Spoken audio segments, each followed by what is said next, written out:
Greetings, programs. This is Wretch. Welcome back to Shadowrun Hong Kong. We're outside the command trailer, and it looks like we can go ahead and talk to some of the people around this compound. The constable standing before you is rail thin, with a wiry build and a lantern jaw. A pair of wire-rimmed glasses perch on the bridge of his nose, and his neck is wrapped in a sinuous tattoo. He glances up from his PDA, locking eyes with you. So, you're the person of interest that everyone has been talking about. I hear that Q has big plans for you. What's it to you? What's it to me? What the hell do you think? I'm on this task force, same as them. You do your job, and I get moved to a better assignment. Maybe get a promotion. That's what it is to me. Just asking. Well, you got your answer. What's your name, Constable? I go by Hui. You're Shan, right? That's what it said on the forum. Yeah, that's me. Good to meet you then. I don't get to talk to many people in your line of work. Not like this, anyway. Usually my talks with Shadowrunners have involved a lot of shouting and tasing. Sometimes shooting. I'm a talker myself, so this is a nice change of pace. Just passing by. Didn't mean to distract you. He shrugs. It's fine. Isn't like I was doing much anyway. Things are pretty quiet right now. Go on then. Interesting. I wonder what part he's going to play later. Because normally if they have some sort of dialogue option, they're going to get involved somehow.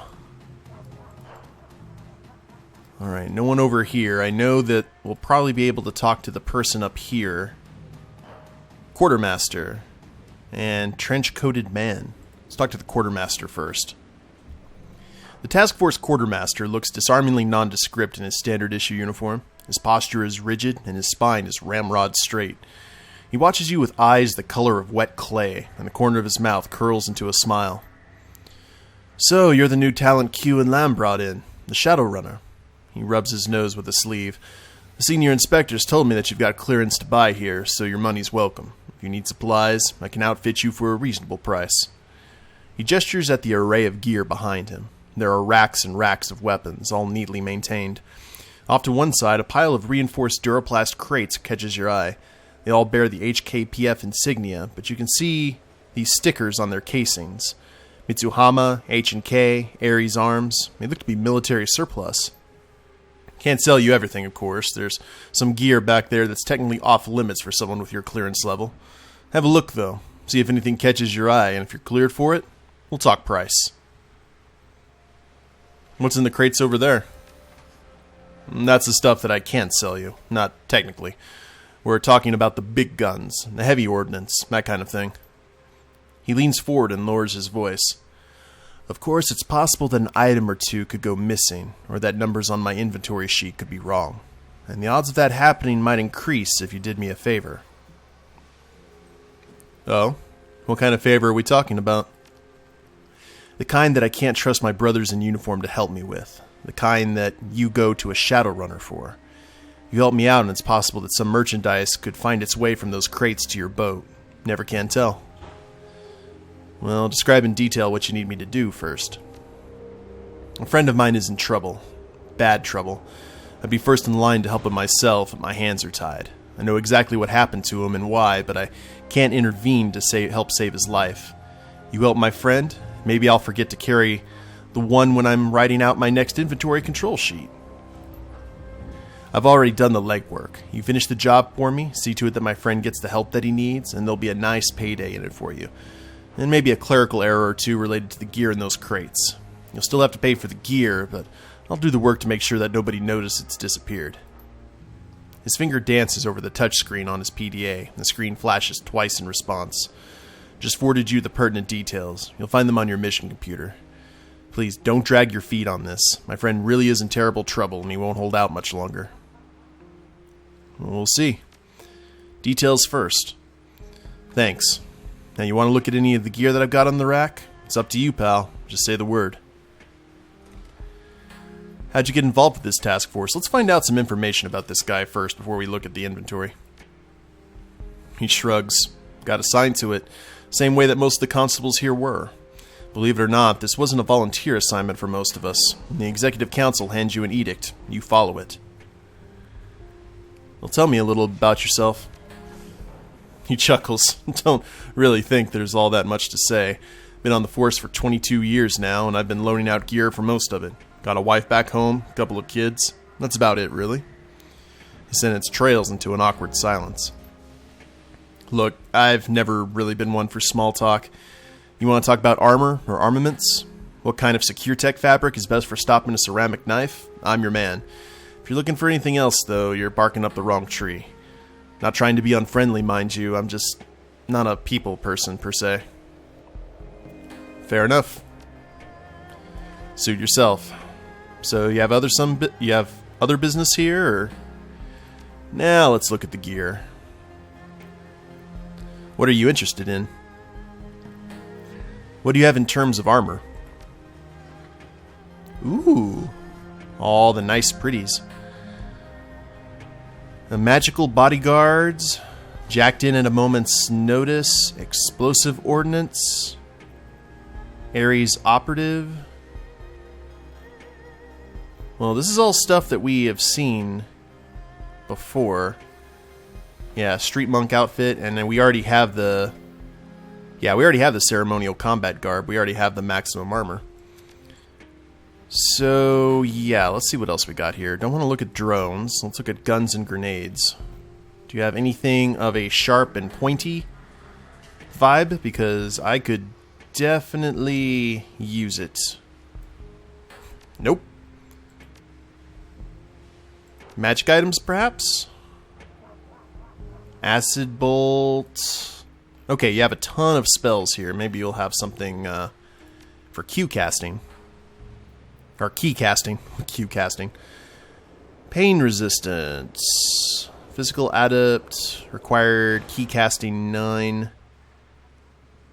Quick strike. I thought I already had quick strike. I could have sworn I did. And manifest. That's a bit bizarre. I have celestial manifest. I may have... lightning strike. Yeah, I don't have anything right now. We've got some fetishes here. Nothing that I really use. I just want to see what they have available. So if we were playing a mage or something, this definitely would have come in handy. Yay, spirit summoning. And nothing in terms of weapons. We may be completely out of luck here, guys. Let's talk to the trench-coated man here with the drones.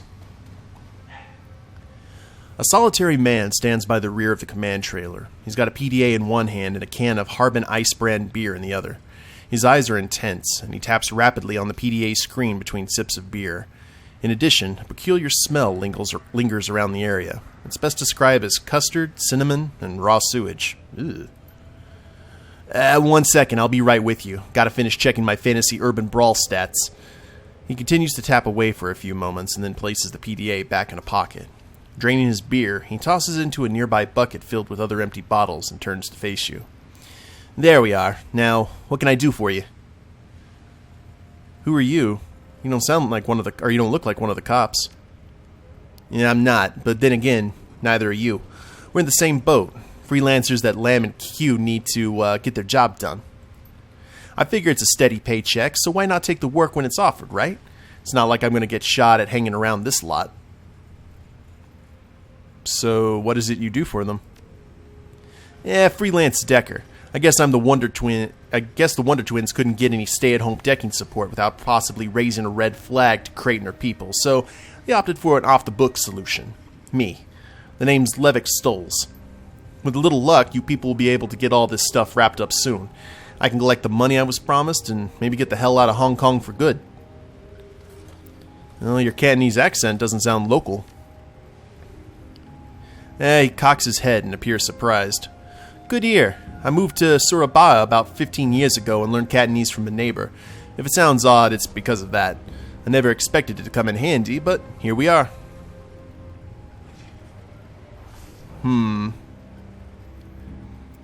Why'd you decide to learn it if you didn't expect to use it? He looks at you with a scornful expression. Why do you buy a fire extinguisher if you don't expect to be on fire? Just in case. Duh. Now I speak 12 languages, including Yoruba, Salish, and Latvian. Hell, I even speak a little Basque. Try and get out of that one. Or get use out of that one. I'm good with languages. The ones I don't know, I chip when I have to, but it's better to know things and not need to use them than to need them and have no idea what you're doing. Besides, I can order a beer anywhere in the world. Guaranteed. And what's that horrible smell? Durian. Want some? He snatches a plate of food from the chair next to him, holding it out towards you. The fleshy blobs of yellow pulp are definitely the source of the smell. Up close, you get a good face full of other smells, such as cheese, raw ethanol, rotting onions, and raspberries. Well, I am a troll. I got ribbed for not eating the human meat on Gaichu's plate when we played the main game, so sure, why not? The fruit pulp is sweet and tart, and overtones of stale rubber and old sweat socks. There's a curious burning sensation, not unlike getting a shot of grain alcohol, yet the aftertaste is a great deal like custard. It is a wholly bizarre experience. Nothing like durian in the entire world. It tastes amazing. You can use it in so many different things. Crepes, pancakes, gelato, donuts, you name it.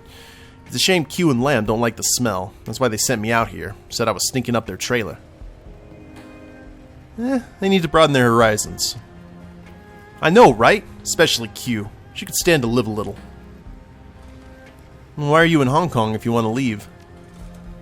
Levick rubs the back of his head and gives a sharp intake of breath. His expression is sheepish. It's kind of embarrassing to tell you the truth. Well, I'm sure I've heard worse. He sighs and shrugs. Alright. It's like this, okay? Sometimes I take field jobs. I don't like it, but with some jobs, I just gotta be out in the field. This job was close to home, though. A runner team in Jakarta had been contracted to steal an animal, but they didn't have a decker. My fixer put us in contact, and there I was, slicing IC for them. Was it some kind of incredibly rare creature? Semi-rare, I guess. Just rare in Indonesian waters than elsewhere. The hard part was breaking into the zoo. Hold on a second, you were stealing from a zoo? I mean, I guess that sounds kind of cold, but where would you go to find rare animals? A pet store? The client wanted this particular kind of dolphin, a storm dolphin is what they're called. They cause storms, shoot lightning, drown sailors. They're real jerks, actually. So I'm jacked into this water flow control system for the Rangunan Zoo, using an unshielded data line by the chimpanzee exhibit. I was set up so this one system controls all the water to all exhibits. Pumps, drains, the works. The plan was to hook up a tank of Soma 3 contact anesthetic to the water system, pump it into the storm dolphin tank, and put them to sleep. Sounds like a good plan. You think it was. Actually, it was a good plan. A great one. But sometimes stuff happens that's out of your control. Everything's going fine. I've hacked the injection system so they use to keep the pH balance within acceptable limits for each tank, and the Soma 3 is getting piped in. What I didn't realize is that the chimps had woken up and had been getting more and more annoyed that I wasn't paying them any attention. They've been throwing stuff at me for a while. Sticks, bits of bark, stuff like that. Right as I'm about to start the Soma 3 pump, one of the chimps nails me in the head with a damn rock. Worse than that, when it hit me, it broke the deck's lead off into my jack. Oh, that's some bad timing. That isn't the half of it. Since I was halfway through starting the pump sequence when I got dumped, the system thought I'd given it the half-finished command. So what does it decide I wanted? To service the dolphin tanks, of course. So it opens the service hatches on the side of the tank. Oh. Oh no. Oh yes. That's how bad that could be. So the rest of the team is suddenly bowled over by a flood of seawater and pissed off man-hating lightning whales. They come streaming out of that tank like a bunch of rubbery valkyries, shittering and squeaking to high heaven. All the while they were blasting the hell out of everything with lightning. Suffice to say, it wasn't subtle, and the police got called as soon as neighbors saw the sky lighting up and heard the gunfire from the team. I had to get out of there as fast as I could. I could swear those storm dolphins were laughing at us too, even when they were flopping around on the concrete. Is the client mad at you? Everyone's mad at me. The team thinks I screwed them over, all the storm dolphins got killed, so the police want me for that, and the client wants me dead because I cost him his medicine. Sometimes at night, I still hear this squeaking. It gives me the chills. Well, see you later, Levick. Try not to break into any zoos. Yeah. Good luck to you, too. Well, we got a medical trailer. Am I going to be out of luck when it comes to any kind of physical adept gear other than armor? Because we already have that. Like, I need some knucks. And oh, these are the kiosks. Okay, this is all the cyberware. Well, let's go ahead and just take a look at it and see. Cyberware installations. Do we have anything? Reload a variety of weapons at high speed.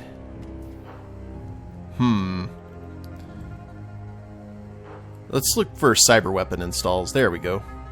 We got the spur, the shock hand, cyber spur, hand razors. No, I think I am happy with my purchase. And medical kit.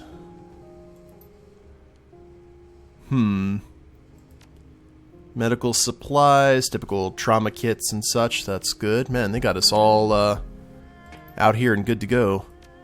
Automated procedures. So it can do surgery if you feel so inclined. That may come in handy later.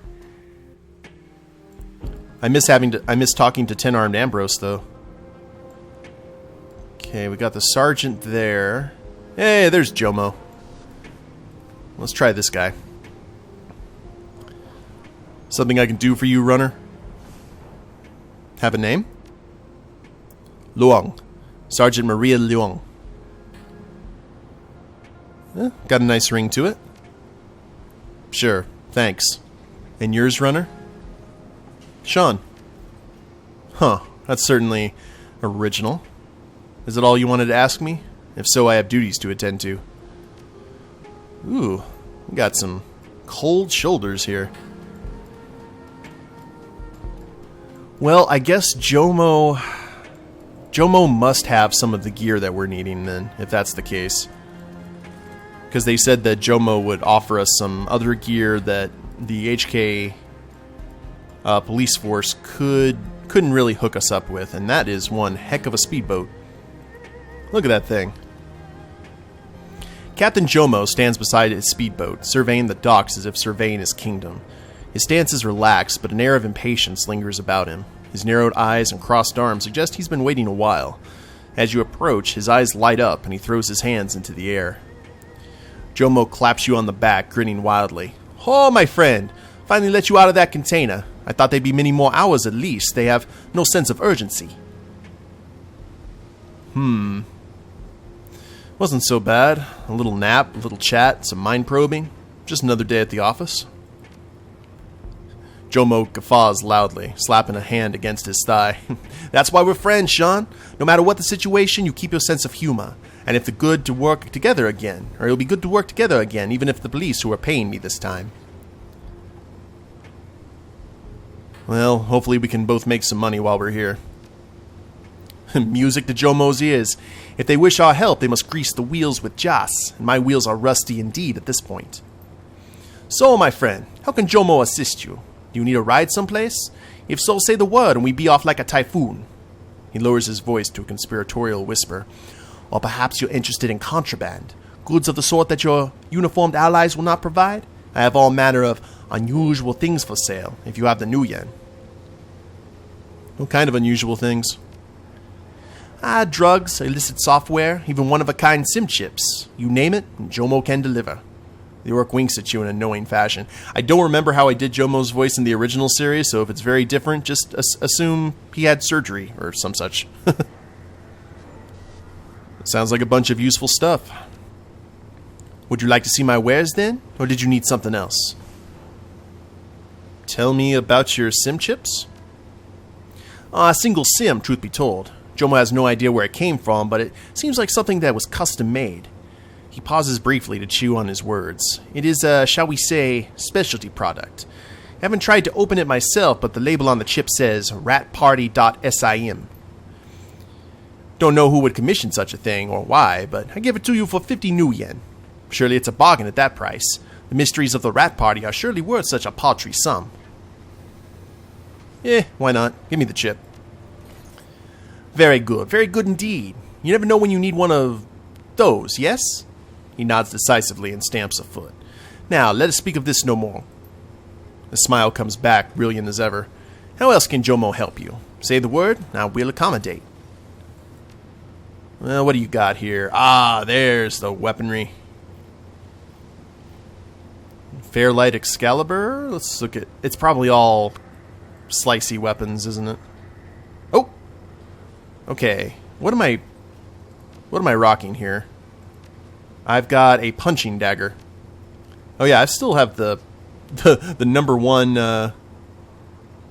unarmed. Causes heavy bleeding to target with a damage of strength +3. When a target is killed, the wielder is healed 5 HP per round for 3 rounds. May do AP damage on critical hits. Holy crap. Yeah, I like that blood calls to blood. We're going to go ahead and grab that. And we really don't need anything else. That was the number 2 punching weapon. What else do you have here? Here's all the decking stuff. That is no interest to me. Tons of programs, though. Jazz, Cram, HyperX, Bliss, Kamikaze, Toko, Nitro, Relixin. Okay. Well, we will confirm that purchase. And switch that out.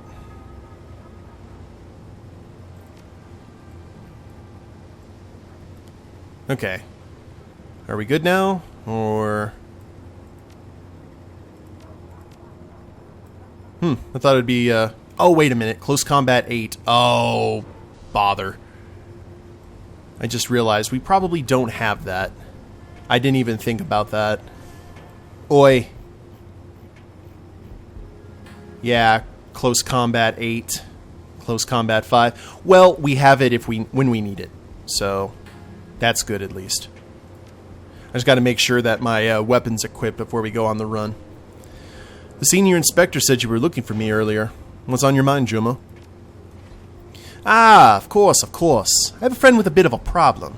His problem involves a family member, mega corporations, and stubborn gods with guns. He asked if I could handle it, but I'm a smuggler, not a Shadowrunner. You, however, fit the bill nicely. I don't want to repeat the details here. The police don't need to know. Jomo slips a comlink out of his pocket and taps at it. Here, I've sent you the details. Should be on your computer already. Look it over, let me know if you're interested in the job. That's a hell of a speedboat you've got here. He beams at you, his tusks glinting. A thing of beauty, isn't she? With Jomo at the wheel, the drunken mistake can outrun anything on the South China Sea. Drunken mistake, huh? How'd she get her name? Well, her former owner was a Fushi executive, a bloated canker of a man drunk on power and British gin. Captain Jomo barks with laughter. Ha ha! He took his fine vessel on a one-man pleasure cruise, blundered into Loho Joao waters, and stalled her out. I came upon him, drifting helplessly, crying for help against the roar of an uncaring sea. And what did you do? What do you think? Jomo's not so heartless as to leave a helpless man on a doomed ship alone. Naturally, I assisted the poor soul onto my safe, seaworthy dinghy. Then I crossed over to the beautiful machine that you see, restarted her engines, and the rest is history. Ah, fair trade. I named my prize the Drunken Mistake to commemorate that fateful day, and as a salute to our former owner. Jomo places a hand on his heart. May he live a long, besotted life wherever the tides may have taken him. And if the waves dragged him down before he saw land again, let him drink forever in the afterlife. Indeed. So we have the SimSense chip. That's interesting. I wonder what that's for. Let's actually... Can we examine it?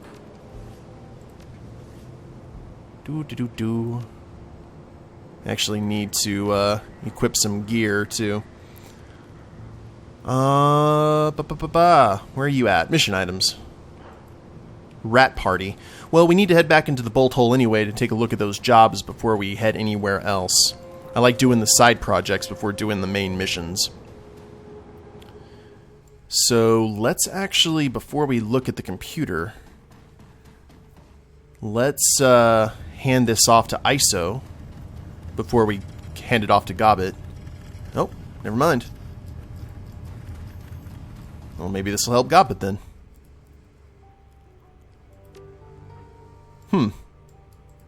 Alright. Well, I guess that will be a mystery right now. Let's check and see what these side quests are. I assume Jomo's going to take us to all of these. Oh, we have 2 unread messages. Okay.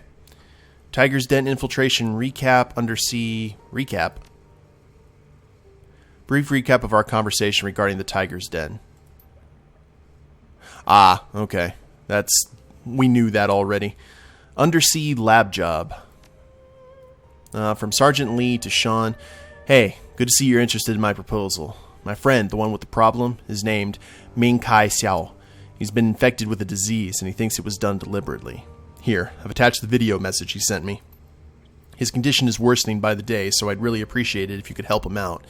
He's fairly high up in Minobe International, and he's got a lot of money, and he needs some heavy-hitting freelancers to help him out, so I figured it'd be right up your alley. An elder man with a sickly pallor sits down in front of the camera and coughs several times. A series of intravenous lines are attached to his arms, and a pair of respirator tubes snake into his nose. When he speaks, his voice is querulous and has a breathless quality to it. Lee, I know this is a lot to ask, but I don't have anywhere else to turn. I'm dying, Lee. The bastards at Shiawase did this to me.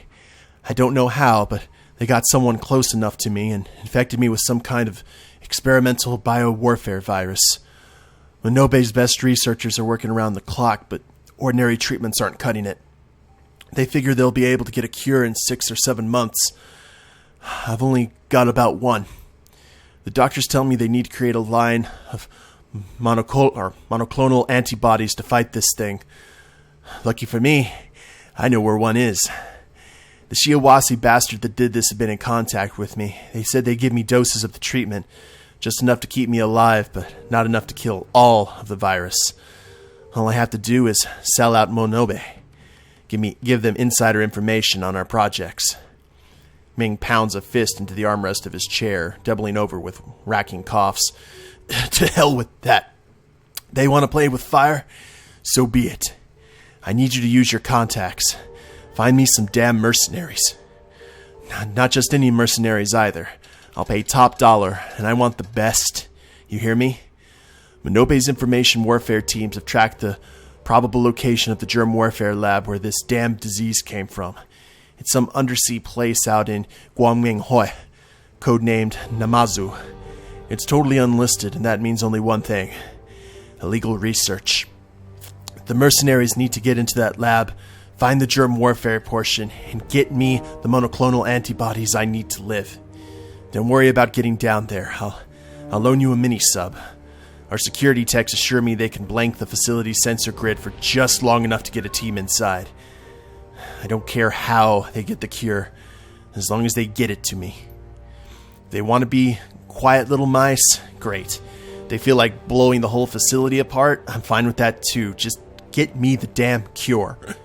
Let me know when you found somebody. So here you go. His family and mine have been friends for a long time, but there's no way I can help him directly on this one. This is Shiawase we're talking about here. They pay my salary, albeit indirectly. Let me know what you decide to do. Oh, we're taking the run, guys. That sounds like fun. If you're reading this, you've elected to take the job. This automated reply has let Meng know, and the mini-sub should be prepped and ready for it to arrive. Go talk to Jomo, and he'll take you to the submersible. And prisoner liberation. From Jomo. Oh, my friend. Here I am emailing you about the rescue mission I was made aware of. It's mega heist of epic proportions, a run on one of the most elite corporate residencies and offices in all of the Free Enterprise Zone. Ain't nobody pulled a heist like this one in a long time, and I'm getting excited already. With a big family like mine, we make a lot of friends. My second cousin on my stepmother's side dropped me a line last week because of one of her friends, a man named Martin Lai, has a big problem.